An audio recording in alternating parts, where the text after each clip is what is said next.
This is the first tee for us today, and I don't really have any jitters necessarily on this first tee because I'm not surrounded by anybody. There's nobody that I'm necessarily conscious of or wondering what are they thinking about the way I look, the way I play, and what my reputation is as a player. Those are some issues that can cause some anxiety and cause some first tee jitters. Who am I playing with? Am I playing with anybody I've ever played with before? Am I playing with the club champion, or am I playing with the best player in the area? So these are some things that would cause some anxiety. I don't have that right now because I'm just on the film with you. But what we are going to commit to is the entire hole. And with that, we're going to play every shot here, and there's bound to be something that I'm going to do that's going to require some sort of emotional control here. So we're just going to go and play this hole. You're going to be along with every shot, and we'll see how we do, okay? So here's the first tee, and I'm just going to step into my routine and play the way I'd play.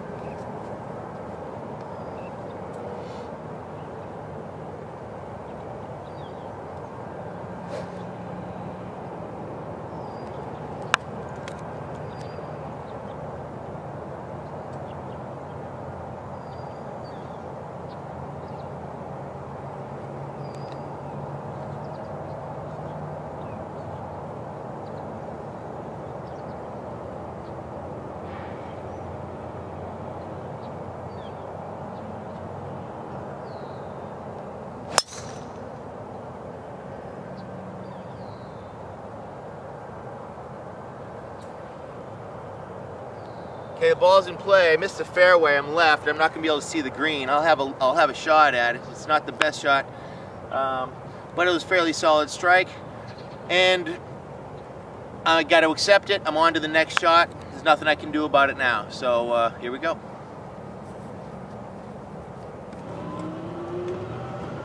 All right. If you pan over there, you can see that I can't see the flag to the right. I know I'm over here. There. It looks like somebody ran over my ball, but that's where it landed. The ball right there. All right, nobody ran it over. My ball just landed in a tire track. But we're gonna go over here so we can take a look at where the flag is anyhow. All right, so I'm behind the hill. Not too far, 100 and something yards away.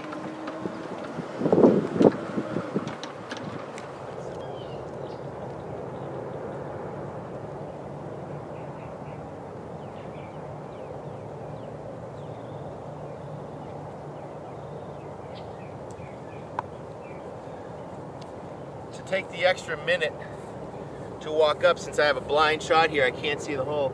To take that extra minute, some people don't do because they're too much in a rush.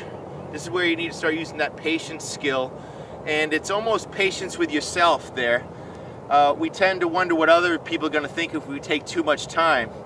There is a difference between taking too much time and taking the time you need. In this case, I needed to take an extra minute to go up, find out what my spot is so I have an aiming point, and then also having an idea on where's the flag and looking at the whole picture. So it's really only took me 30 seconds, but sometimes we tend to get rushed because there are people behind us. So be patient with yourself and others, okay? And it'll help you in your game. Now I'm grabbing my club. Alright, I don't have the nicest lie here. So I got an extra club.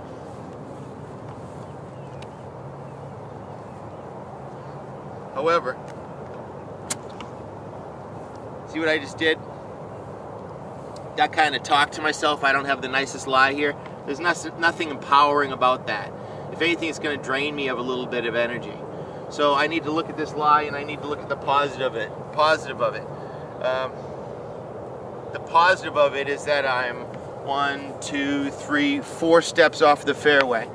So I'm not too far. I only missed the fairway by a little bit. That's one way to look at a positive of it. I don't want to be saying that this isn't a great lie.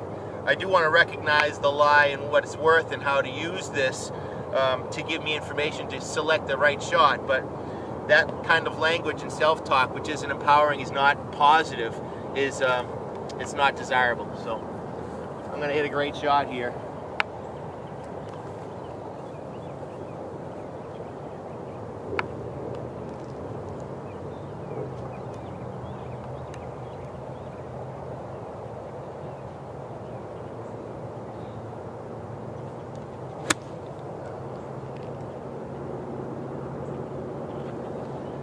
That's going to be short.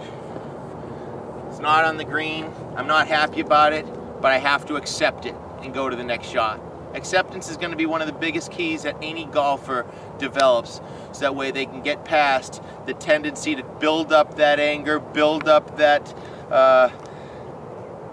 anxiety, build up that tension, because you can accept the first 2, 3, 4, 5, 7, 10 shots, but unless you're really accepting it, you're likely to build up the anger, and eventually your stress tolerance will not be there and you'll explode. So accepting it is really going to be deep inside you. You got to accept, okay, next shot, it is what it is. There's nothing I can do about that. I can't have it over again. So here we go. Next shot. Now I can focus on that one. My goal right now is just to get this ball in the green, 2-putt, get my bogey, and get out of here. If I make the putt and make par, that's a bonus at this point.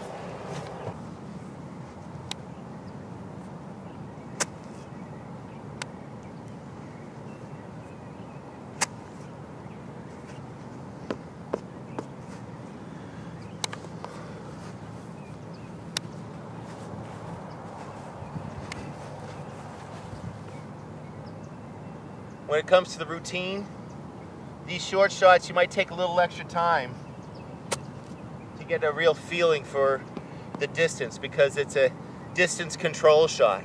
It's not a full swing. So gauging how long of a swing, how much force I'm applying, the more practice swings I get, the better feeling I'll have. Once I go through several practice shots and get a feeling for that amount of pace, force, and length of swing, then I can step into my routine and go through the shot. So again, my goal right now is get the ball in the green. That's the #1 goal for me.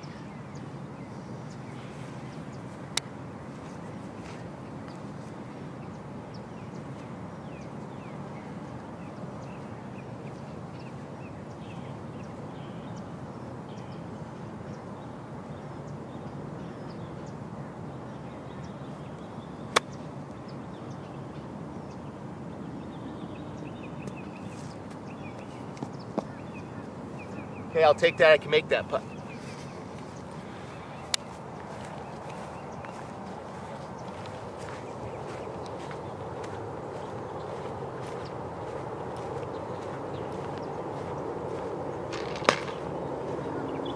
All right, so when I'm on the green here, one of the things that I do to get a real positive perspective on it is I always pace off how far I am from the hole. And the reason I do that is because I want to tap into some data and some information that I've given myself on the practice green. So after I read it from both sides of the hole, starting with the opposite side so I get an idea on which way it's going to break and what the grain's doing, now I'm going to pace off the length of this putt. 4 paces. I've got a 12-foot putt. 12-foot putt, I know I can make 4 out of 10 from 12 feet. That's my number. Yours might be 6 or 8 out of 10, or it might be 1 out of 10. My number's 4 out of 10. So the way I look at this putt right here is that I got a 40% chance of making it. And the most important thing to recognize is the subject. The subject is making it. So that's a positive. Even though I'm talking about lesser odds, 4 out of 10, 40%, the idea is my internal dialogue, the internal talk is, I got a 40% chance of making this putt. So I'm thinking about making it. That's a very positive and powerful way of thinking. So that's what we're going to do. Now, visualization.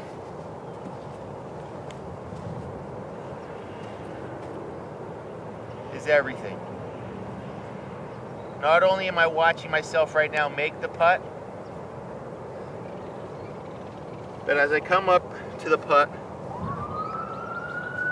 and I take a practice stroke to feel the length and stroke force. I'm actually going to now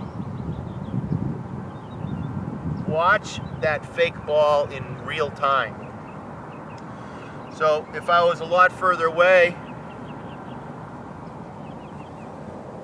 and my ball was here and I was, instead of 12 feet, I was 24 feet, I took a practice stroke, I would be watching that practice ball roll for longer than this one because it's about real-time visualization. So I have an idea now. I did my visualization back there. I'm stepping up, and I call this stepping into my bubble, where it's my bubble. This is my time, nobody else's. It's just all about me, the ball, and the hole here. I just watched it go in.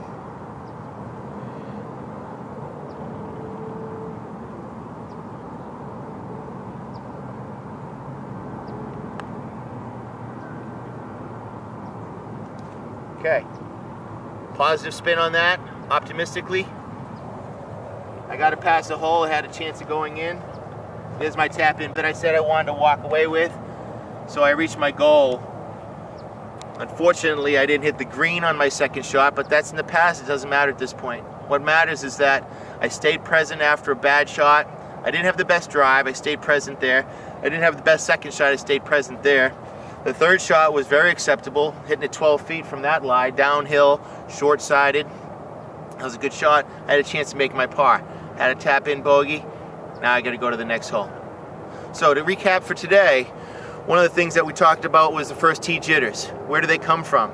They come from other people being around you, and you're conscious of them being there. We tend to have some anxiety about other people watching us because we might not be fulfilling our own expectations of ourselves in practice, and we're afraid of not fulfilling those expectations of ourselves in front of others.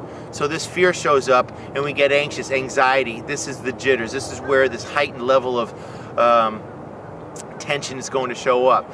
After that first tee shot, what we did is we came down here, we took a little extra time. We looked at what is it that I need to do for this shot. I didn't have a shot to the hole. I couldn't see the hole. I needed to take a little extra time to look at it.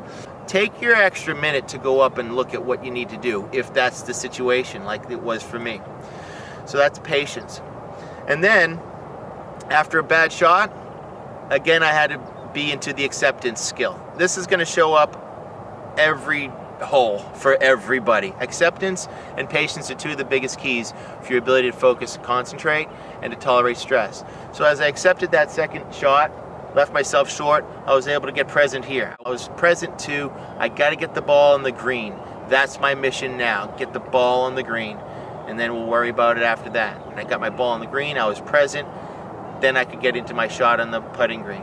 Putting, used visualization, still using my routine, missed the putt, accepted it, have my tap-in bogey, got to go on to the next hole, make birdie and make up for it. My name's Andre Panay-Ramon, PGA Master Professional. I'm here to help you. If you'd like more help with the mental game, you need to check out mentalgameguide.com. I have a report there for you can get for free. 40 pages, it's my ebook, and it goes through the 10 dimensions of the mental game. Check it out, you'll be pleased. Thanks again for joining us. Take care.